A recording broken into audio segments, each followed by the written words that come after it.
Hey, Brandon, Hey, Alan. and welcome to Dice Over Everything, the miniatures gaming.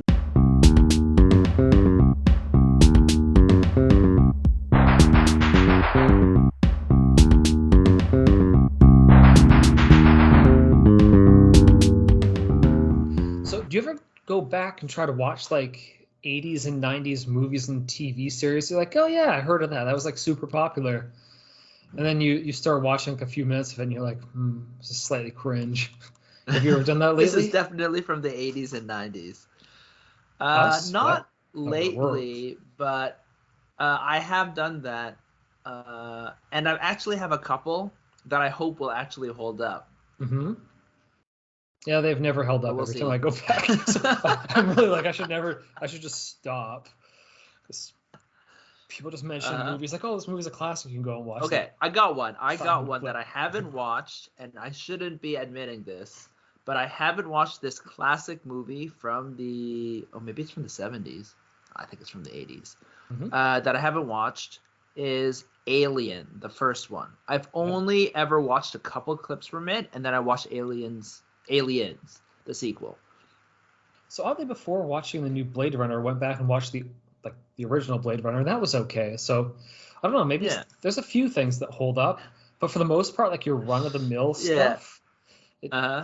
doesn't like Yeah, your just like the unless stuff. unless everyone still is watching it right now and is constantly saying how good it is, like Die Hmm. Hard, it's not going to hold up. For example, Die Hard 2 is not going to hold up.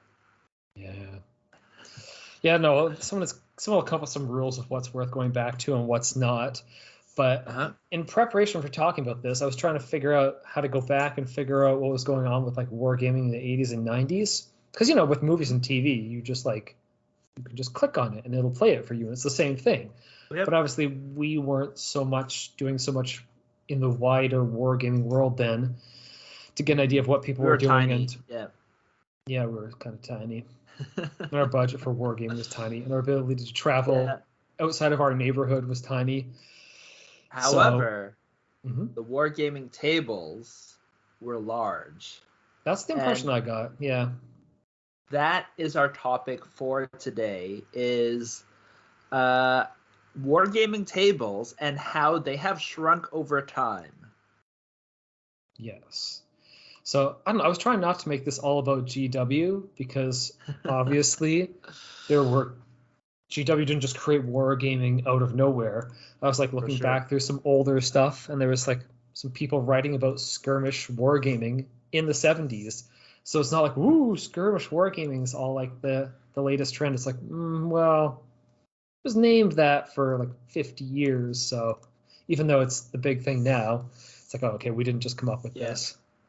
But it languished away back then because apparently the bigger, better. I guess we'll get straight into it. Before our time, Mm-hmm. right? Uh, so if you go way back, you had like Kriegspiel, right, which everyone traces wargaming, tabletop wargaming too, and that was played on apparently a giant like table that had sand for terrain so that you could change the hills and elevation and stuff like that. Okay. And then, but the actual like advent of how we play it right now is like Little Wars by H.G. Wells, right? And he played that like in a field, right? Because you played with tin soldiers, Mm-hmm. right? So from our current lineage of like quote unquote modern wargaming, uh, the tables or the terrain that people played on seemed to be just like as big as possible, right? Yeah, As much space as you could afford.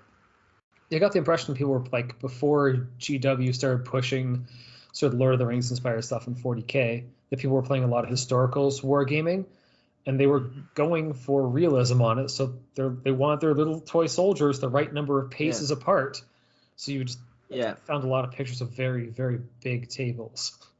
And as you know, like in war, the battlefield is basically infinite, right? It's the world. So Mm-hmm. so if you're trying to model realism, the bigger the field, the more you can model in your game, right? And the more accurate you could be. Whereas when you suddenly put bounds on it, just like, in a video game, it kind of shrinks the world and takes away from the verisimilitude. Yeah, and maybe their technology to produce really good miniatures at super tiny scales wasn't there, so they weren't playing like 8 millimeter, which probably would have made sense if they were trying to play some sort of mass battle thing. But Hmm. if they're just Yeah, making little. at a certain point, yeah, they became just like chips on a board, right? But when you're Mhm. talking about actual miniatures, like you said, with act, actual modeled miniatures, there's a minimum size, and then in that case, battlefields were huge, especially when you're well, not all of them, but the ones that people love to play, like Napoleonics, seem to be the big one, right? Yeah, my impression was the game companies, people who were making the games, weren't the same people often as the people who were producing the figures. So there Hmm. wasn't some sort of consensus that, oh, we need to shrink the figures or we need to like use this size. Like, well, here's your figure, here's the number of paces, here's how big the board gets. Hmm. But Yeah, that makes sense. Yeah, there's boats as well, which were quite popular. Apparently, uh, armor class from Dungeons and Dragons, right? Which is a sister lineage to, I guess, truly modern wargaming, right? mhm. AC comes from like armor class of vehicles, right? So like your AC is supposed to be 11, whatever to 20, right? Mhm. That's what you call it. And its armor class is weird to talk about an individual person's armor, right? Okay. But it makes total sense if it's a ship, right? The armor class Mhm. of the ship, right? Yeah, so that's and now you're thinking about ships and you're talking about the ocean and they fought over huge swaths of area, right? So again, giant kind of tables. But as things go on, right, and you get more refined rules and things start becoming more, I guess, commercialized, you could say, or at least more codified, right? The idea of not just having, people play very, very vaguely with almost like an RPG kind of like way where you're just trying to model things out with Mhm. whatever you have at hand with with a bunch of your buddies. The actual kind of rules would have actual general sizes to tell people, like, if you want to get into this game and you've never played this at all, then you have our rules, and oftentimes our minis, right? With a lot of these uh, uh, companies, they start actually giving numbers. So, do you remember what the original, or I guess this is before our time, but did you ever look up what the original size of games like Warhammer or BattleTech, which is uh, I guess the kind of games that we played, Well, from looking it up, I heard what the size of board it is? BattleTech Classic was something like 8 by 4. Like I've never played that, and I only think of the iteration of BattleTech as having hexes, but apparently BattleTech had quite a huge board at one point. Okay, and then Warhammer, the original one, was it? It was also 8 by 4, right? I think that might have been 8 by 4 for big battles When for when we original got fantasy. into it, it was 8 by 4. Mm-hmm.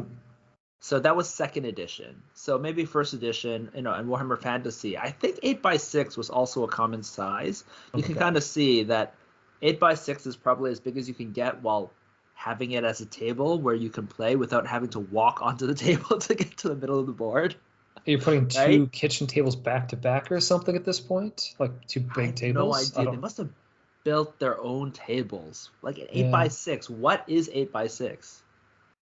Yeah.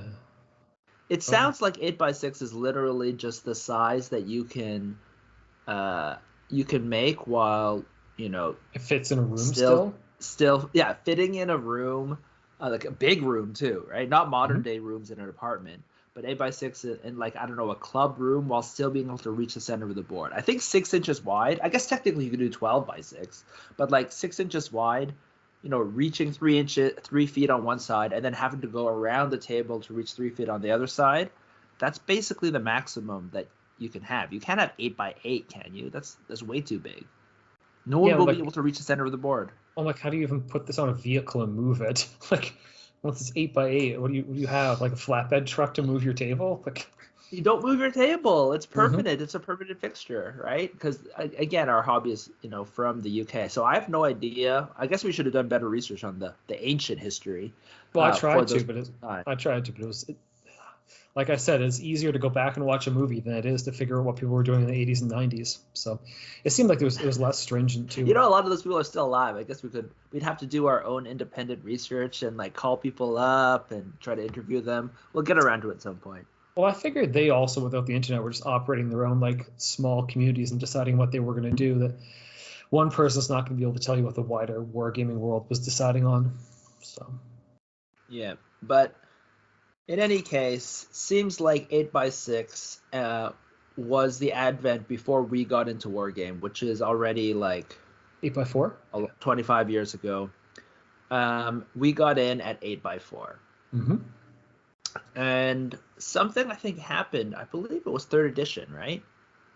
I think so. By third edition, they already Warhammer, which is the biggest game. I guess second edition exploded right everywhere, and when we got in, by the time we had we're in our teenagerhood and having a lot of armies and playing like that, it was already starting to shrink to 6x4. Yep. So that's a huge shrink. And do you have any like?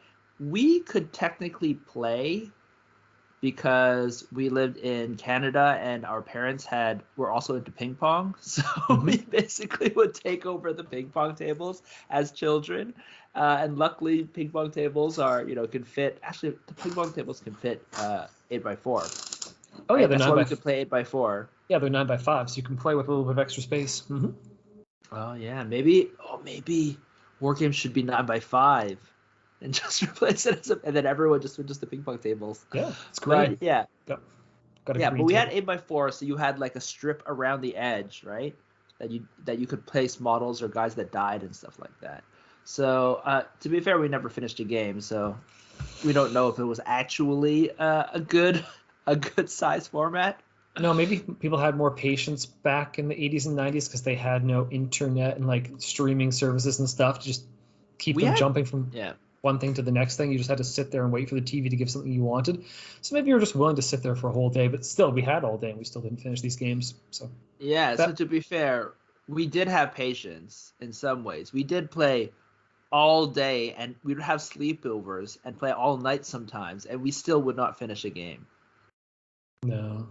But I wonder if we were to like hover over our childhood selves, we would be like, what are you doing running around in the middle of this game and throwing dice at each other or fighting with whippy sticks, right? I'm not sure we're playing 5 5th minutes edition. later, don't roll, go upstairs, get some chips, and then like watch a little bit of TV, come back and start roll the extra dice. I have no idea how it took us so long to play those games. I don't know, even 5th edition still took me forever when I was playing. When you weren't playing, I'm like, yeah, we could barely finish, like trying so hard and still.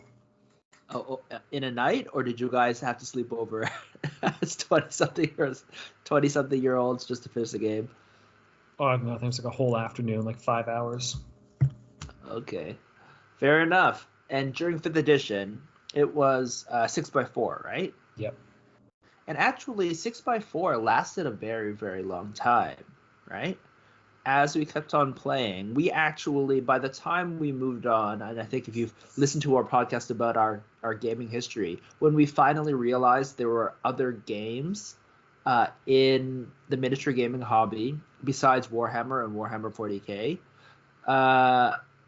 they were still using 6x4 boards, right? Mm-hmm. Yeah, because we went back at one point. If you listen way back in our podcasting, we tried Full Thrust once. That was from the 90s. And that's also meant to be play full size. You played that on a 6x4.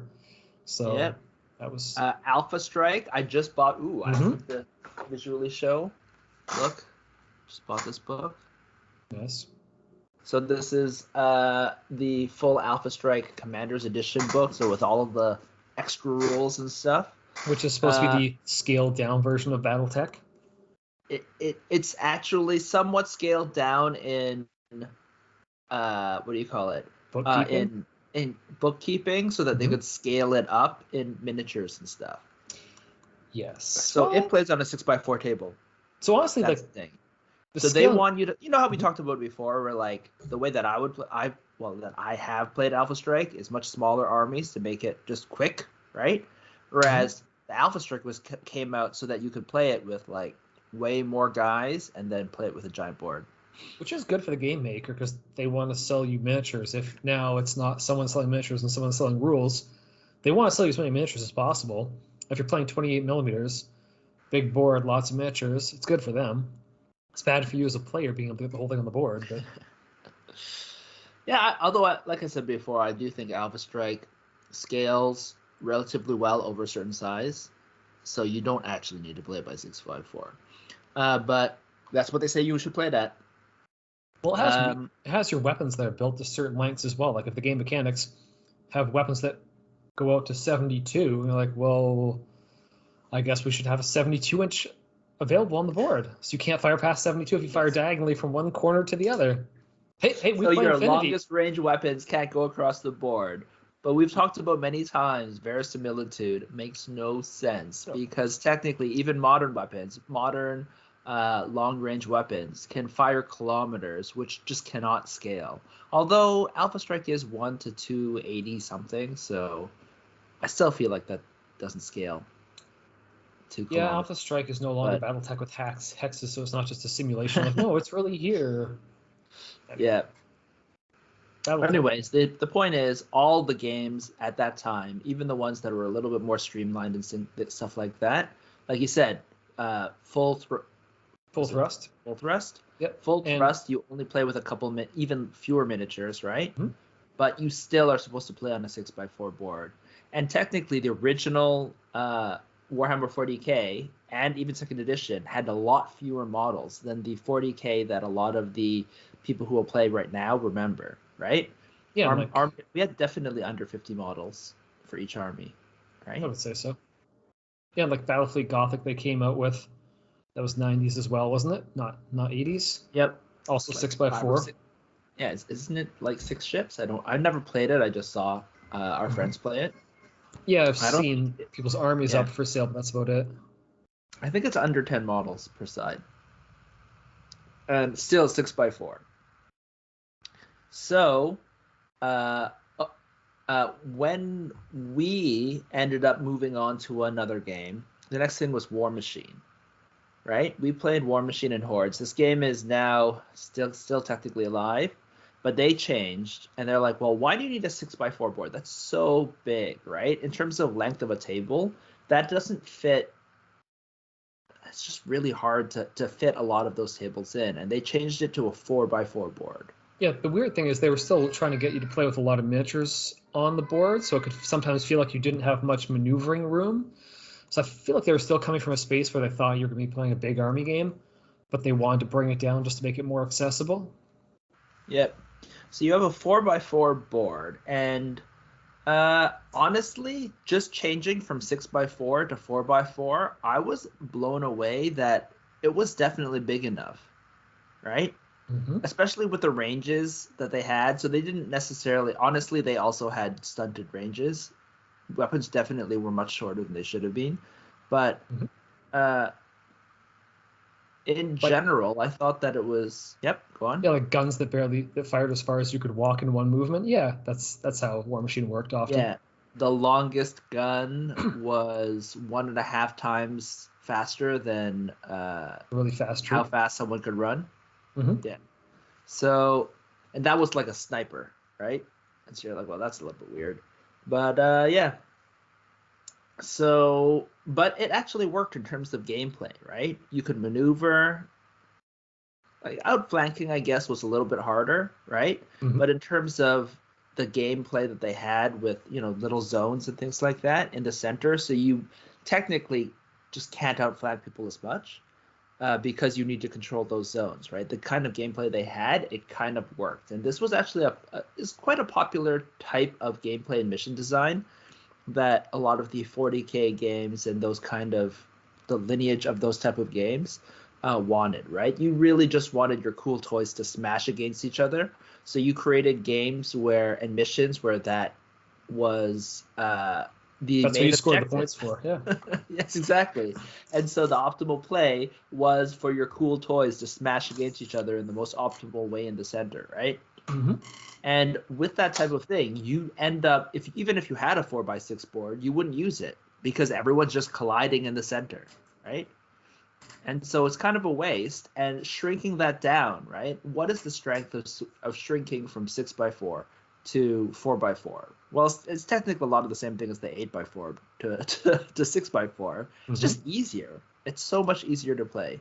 Yeah, if you want to have troops that are like super fast in comparison to some troops that might have a third of their speed, then maybe having a bigger board is going to show that off. But if that's not really one of the main aspects of the game, and you're playing with mostly just dudes walking around, then I don't know if it matters too much. But if you want to have a big contrast with like guys on bikes or guys on tanks moving really fast, then maybe that 6x4 makes sense for when you're showing up with like tanks versus people versus all people. Yep. But the 4x4 with a lot of these games ended up working really well in that kind of scale, right? When you remove vehicles, right? Exactly. Vehicle speed, right? Where you're supposed to trying to outflank them with vehicle speed, or you have, I don't know, artillery, which technically doesn't even make sense to be on the table for both sides in a one-on-one battle. The 4x4 I think worked really, really well, right? War Machine, you just have these, instead of having tanks or bikes, you just have robots, right? So mad like walkers, which in that case, having that 4x4 table kind of makes sense. And in terms of the limitations, you don't lose that much. Yep. So. Yeah, and I guess the bigger thing is when we played, right? When we switched over and we would, my kitchen table is, I think it's less than 3. It's 33 by 5 feet. So what I would do to play the 6x4 games is I had to build an actual frame that I would put on top of my actual table so that I could put then the boards on top. So you need a table. So basically a table on your table to build the table. Yeah. Yes, exactly. It was just such a big pain in the butt, right? And this was my kitchen table, right? So I'd have to pack it up and build it up and pack it up whenever we were playing, right? And the other thing is the amount of terrain we needed to fill a 6x4 was a big pain in the butt. Yeah, we basically had like chunks of styrofoam packaging that had to be painted to make things that were the scale. It's like, well, this is an epic size game. We need big terrain. So I'm just trying to take chunks of styrofoam and just cover them in gribbles and paint. Which, I mean, now that I'm older, I would know how to do it properly, but it would probably still be the same technique, honestly. Yeah, like, for sure. This is a piece of styrofoam packaging, but I really went to town on this. So it's just actually doing it. So we've been playing for like at that point like 15 years or something. So we had built up enough terrain. But if you're trying to get into a game and try to fill up a table at home, because you want to play with your friends and you're trying to build a 6x4 table, that's a lot of terrain. And even if you buy the terrain, that's still a lot of terrain to paint. Well, even if you look at their like books back from the 90s of like Games Workshop's tables, they weren't using their own terrain. Like that was too much money for even them to stage a table of their own stuff. They were just home brewing things. Yeah, so just all of that effort, it was just a lot, right? Moving to 4x4, that cuts out 1/3 of the terrain that you would need to fill the table with and still have it look cool and have everything be interesting, right? That there just being a giant like dead zone, right? Or a kill zone or whatever. And so we're still playing 4x4 games to this day. In fact, every Monday, because it's now been quite a while, but Infinity is 4x4. And you want to talk a little bit about Infinity and why it works as a 4x4 and why there was being more table deflation, or is it deflation? Yeah, because smaller, right? Table shrinkflation? What? Yeah, shrinkflation. Do you want to talk a little bit about that, or? No, it's just because Infinity doesn't have like that many models on the board, so it's kind of okay. It's the same thing like with Malifaux. Has Malifaux always been 3x3? Yes. Yeah, because Malifaux doesn't have a huge number of figures on the board. It's fine like that. Like once you're just okay with cutting down the number of guys on the board, smaller board sizes work just fine. So, Yep. So I guess this goes along with the general rise of skirmish games, right? mhm. When you have skirmish games and you no longer, like you were saying before, have vehicles that need to drive around and tanks and things like that, right? You have a much smaller scale. Suddenly you don't need a board, a giant board to make it feel full or interesting or have your models be able to maneuver around, right? Yeah, and you're not trying to skill different weapons against each other. You're like, okay, there aren't really snipers in this game. We'll pretend that thing's a sniper, but in reality, if you're not playing with snipers or artillery or tanks, it's just guys with guns or guys with like bow and arrows coming up against each other. It's perfectly fine to have like a 4x4 table or even smaller. Yep. And the thing with Infinity, you right now, so when we started playing, it was what, 10 to 20 models basically? Hmm. Generally, it was 15 to 20 models, right? Yep. When we started playing. Um, so with 15 to 20 models on each side, I've never played a game that had so much maneuvering because you could do the Ramboing thing, right? Hmm. But you could still do it on a 4x4 board because if you only have 15 to 20 models, you only have so much presence. And once people start getting removed from the thing, you can't control the entire board. And so the ability for someone to sneak around you and collapse your flank Hmm. uh, worked really well, right? And it still worked fine on a 4x4 board. You had more than enough space Yeah, for that to happen. you can still play a maneuvering game on a board like that, as long as the game is Mhm. set up to do it. Yep. And now the game is basically 15 models, and it works fine in that kind of instance, right? It's kind of interesting. They tried to somewhat upscale the game with Hmm. recently with reinforcements, right?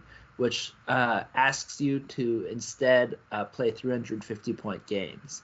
But they kind of tried to work around that without making the board too crowded by uh, basically not having you have all of your units at the same time. Yeah, So you only, yep. it's an interesting way to try and work around it.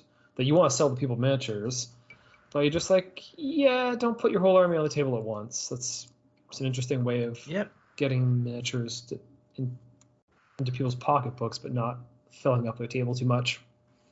Yeah, and so that allows them to keep a smaller table, right? A lot of the people will say, like, with games of trying to have the tables be bigger, is that you need it so that you can fit your armies on, so you can have a certain level of epic gameplay, Hmm. but you can often resolve that by like keeping the same epic gameplay by having reserves, right? Which come in later on, right? And actually, Infinity does that also with maneuvering because they have guys who are parachutists and drop guys who can go all the way around the table and come in later on the side of the table or on the back or something like that. So you still have those feelings of flanking without actually having a guy way far out on the other end of the table where there's no one and then just seeing him And maneuver every slowly turn. come around outside of Yeah. range if they're shooting. Hmm. Yeah. So basically, when you're playing it on the 4x4, there's like a focus on saying that this is where the action is, right? This is the center of the action of the table. And there's technically guys on the outside, but when do they come in? And actually, Warhammer 40,000 does the same thing with there's a lot more units that, can um, Deep strike. drop, Hmm. yeah, deep strike in, and they can just deep strike in 9 inches away from someone, right? So they can do this exact same thing, right? So you don't Hmm. necessarily need the size of the table. They just are coming around outside of what your central battle thing is, right? And so with that type of thing, when you're saying, you have a certain size of your table, you can technically, if you think about that, you could even shrink it even further, right? You would just then say anything outside of, let's say, a smaller 3x3 are Hmm. reinforcements, right? And of course, you'd have to, this is with a hypothetical future game, but the same kind of thing you could be doing, right? As shrinking the game, making it easier for people to, you know, uh, play the game, set up the table, have the terrain that fills everything out, and actually get these games on the table while still maintaining that epic type of feel. Yeah, because very few people I find can actually put together a good table of terrain. It's It's totally true. everybody When has you're the getting idea, but into But getting Yep. it on the board is another thing. Exactly, right? A lot of the times, people buy the armies and they don't think about the terrain. And Mm-hmm. so when they get on everything done, right? Let's say they even painted their models and they did that. Just having to stop and say, "Oh crap, I need to then buy and get enough terrain to make the game work," Yep. is another huge barrier. For example, Frostgrave, which is now we're shrinking down one level to a 3x3 now, which is my current favorite game. Uh, it's even smaller, right? It's a 3x3 game, like we said, like Malifaux, right? And as skirmish games have happened, this 3x3 is becoming quite popular. But Frostgrave needs a lot of terrain, It does. Yep. right? And when you think of it's supposed to be super dense, and the gameplay is supposed to be you're in a dense kind of city that there's basically no lanes over 24 inches long on ground level, Yeah, right? it often describes you as just being inside of one building, just going through the different rooms of it in the missions. Yeah. And I see a lot of people posting on the Frostgrave Facebook group or in Reddit or other places where one of the first questions when they're starting to play is this enough terrain? And the answer is almost always no. Yeah. You need more terrain. Usually you say, oh, that's a good start. Oh, you just need a little bit more, maybe place them differently, right? I got these three little buildings. It's like, yeah, okay, that's 12%. That'd be discouraging to them. So you want to be like, yeah, sure. Yeah, that's exactly the type of thing, right? Now, could you imagine if the game was 4x4? Like, that is what, 9 square feet, and then you go up to 16 square feet? So, like, technically, when you think about it, oh, that's only 1 foot more on each edge, Mm-hmm. but that's actually like Well, 50% more than 50% more, yeah, right? Terrain you need from 9 to 16. So it's almost double, actually. yeah, no. That's the kind of thing, right? It becomes super hard, right? Uh, That's why I built lots of walls in case we ever play 4x4 on my Frostgrave table. Well, we have, but that's yeah, that's what lets it work. Just a whole lot of walls. yeah, exactly, right. But for a lot of people, and for a lot of games, just getting the game onto the table is really Mm-hmm. hard, and shrinking it down so that you can play these smaller ones allows you to have those, you know, less terrain to make it easier for people to actually play. Yeah.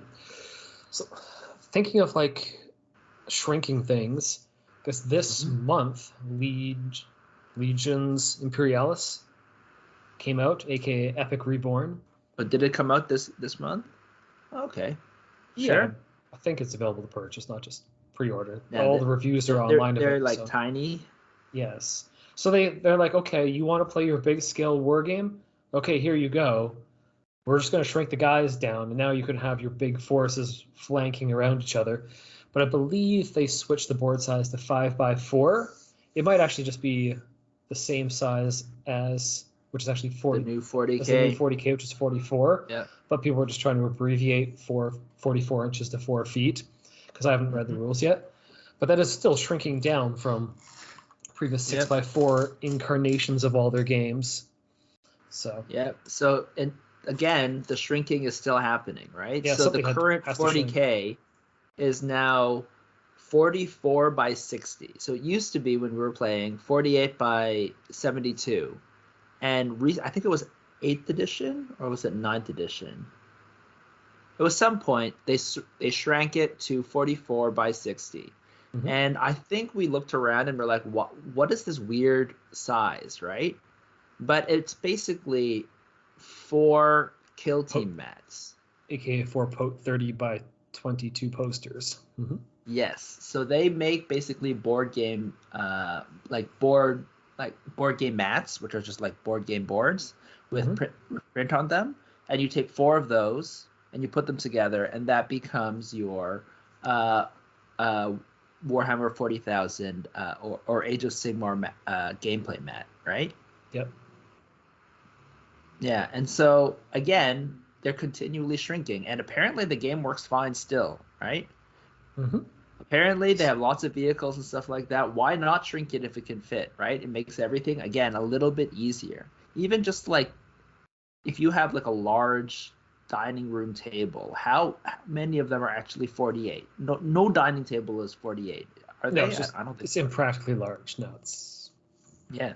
So you have to, if you even with the 4x4 board when we were playing Infinity and War Machine at my place, even though it was much easier now, I didn't need to have the extensions.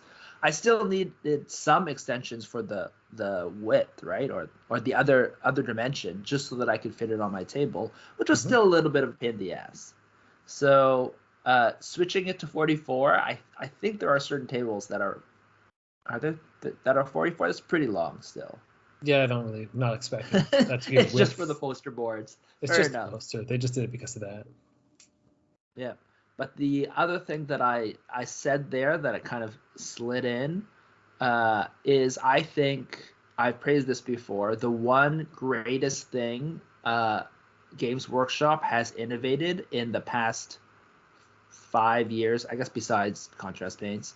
Uh, I don't even know if contrast paints are an innovation. But the actual innovation that I think that they did is Kill Team Hmm. sized tables. Convincing people that they can play on a table that size. Yeah, so exactly. On one poster, which was 22 by 30 inches.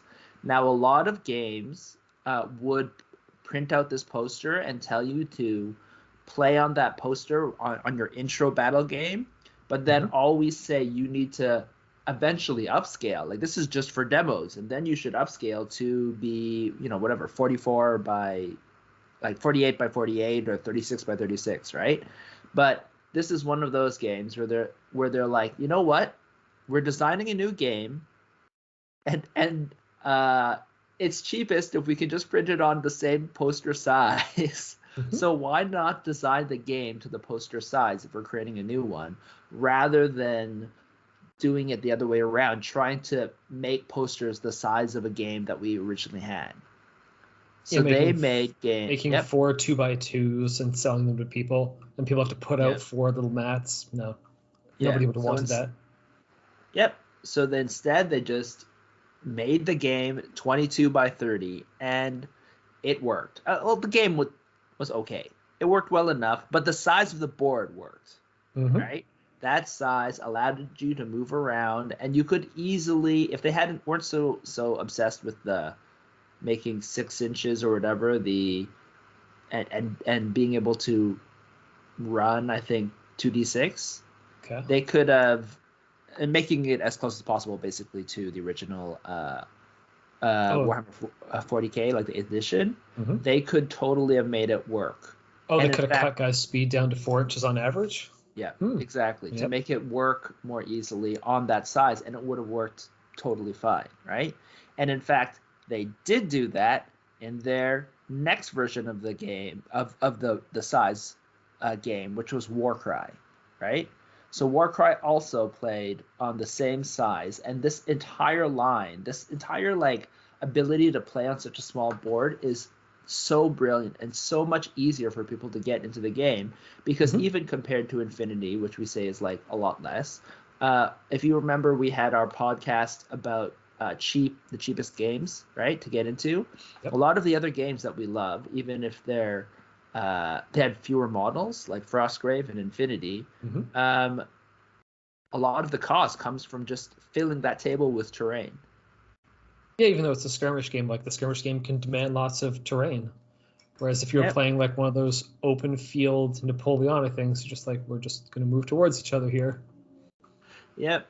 But when your table is only 22 by 30, again, that is like a lot less square inches Hmm. to fill with terrain. You need a lot less terrain to fill that board. Yep. But yeah, the earlier concern though is if they're only selling you like that one pack of your kill team, like how much money can they make off of you? But they seem to have done a thing where they're like, now, okay, we'll just keep releasing terrain sets. So if you have more money left in your pocket, okay, throw money at our terrain. Yep. And each, because it's only 22 by 30 board, Mm-hmm. they can in one terrain set sell a full board of terrain, which I don't think they games generally have done that before, right? Because Yeah. even a So, 36 by 36, even like Frostgrave, mhm. which is my favorite game out there, you just couldn't get enough terrain in one box, The right? sheer There's an weight of that entire box line would of be crazy. Yeah. sorry, The sheer yeah, weight of that exactly, box of sprue plastic would be crazy. Like Mantic yeah, doesn't make that product. Even Mantic won't be like, yeah, here's a yeah, 3x3 board in a box. They're like, no, no, you need a lot of yeah. boxes. There's a line called Battlefield in a Box, Hmm. which has reasonably priced terrain.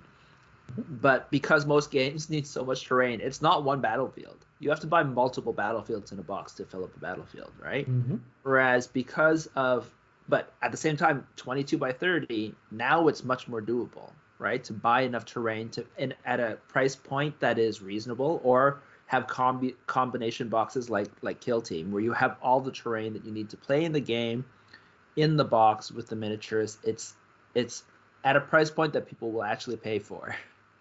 Yeah, I think And it Infinity might. works. You think Infinity realized that after Kill Team was doing it? Because they started. Infinity originally just released like lightweight paper terrain, but then started moving towards like heavy card terrain in their two-player boxes, then just broke it out so you could buy more packs of it plus variant Yep. packs of it to give you some more variety. Maybe that was inspired by Kill Team, where they're like, okay, sure, we're not selling you that many miniatures, but now like people have a demand for the terrain, and the board Yep. is small enough that people aren't going to balk at like opening their wallet to buy from like not just having to homebrew cheap stuff, but they can afford like the table's small enough they can afford to buy pre-made terrain to get the game on the board rather than waiting another few months to paint terrain. Yeah, I think actually 4x4 is actually somewhat holding Infinity back in that dimension. I Mm-hmm. think because to fill up a Infinity board 4x4 board, you need like 3 sets of that terrain, right? Yep. Now, if it was only 2 sets, right, you buy that in the extension, right, which would mean you'd be playing a smaller game, right? Mm-hmm. Uh, that would be great, right? You buy the main box, then you buy the extension box for like of terrain for $30, and then you're good to go, right? Mm-hmm. But how much terrain do you need to be able to do that? You need to cut your board down to like 3x3, Yeah, basically. it'd be much smaller. Yep. Which that's the thing, right? Even 4x4. Now that I've been playing these smaller games, Mm-hmm.